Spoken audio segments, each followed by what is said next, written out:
आज हमको यह बात समझनी पड़ेगी कि रानी के पेट से राजा नहीं पैदा होता है।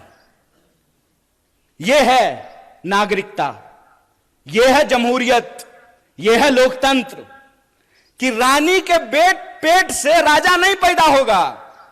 राहुल गांधी जी को भी अमेठी में जाकर के चुनाव लड़ना पड़ेगा। बोलिए, लड़ना पड़ेगा ना? यह लोकतंत्र है।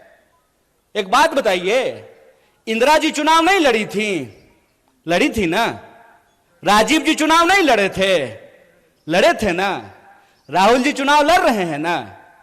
राहुल जी चुनाव जीत करके पार्लियामेंट में है ना? और प्रियंका जी चुनाव नहीं लड़ी हैं तो पार्लियामेंट में है क्या?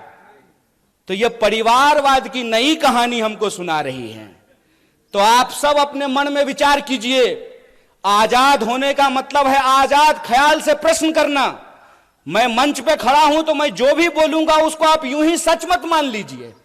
आप अपने मन में विचार कीजिए कि अगर भाजपा कहती है कि राहुल गांधी जी का सांसद बनना परिवारवाद है, तो अमित शाह का जो बेटा है, देखें उसका मुंह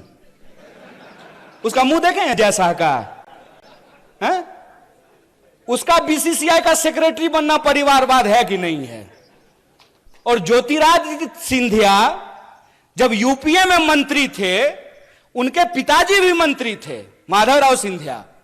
तो जब तक वो कांग्रेस में थे तब तक परिवारवाद था। और जो ही मोदी जी के बगल में जाकर के बैठ गए हैं तो ताली बजा रहे हैं। आहा हा हा हा, उनकी सूरत देख रहे हैं।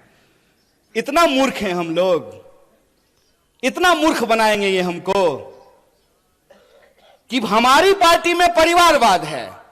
जो ही आप आरएसएस में शामिल हो जाइएगा तो वो संघ परिवारवाद हो जाता है।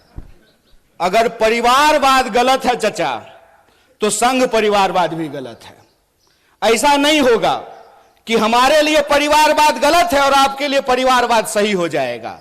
मैं ये एग्जाम्पल हमेशा लोगों को देता हूं कि सोनिया जी का कांग्रेस में होना और राजीव जी का कांग्रेस में होना परिवारवाद है, तो मेनका गांधी जी का और वरुण गांधी जी का भाजपा में होना परिवारवाद कैसे नहीं है? बताइए, बोलिए। बेवकूफ बना रहे हो। तुम्हारा खेल हम समझते हैं।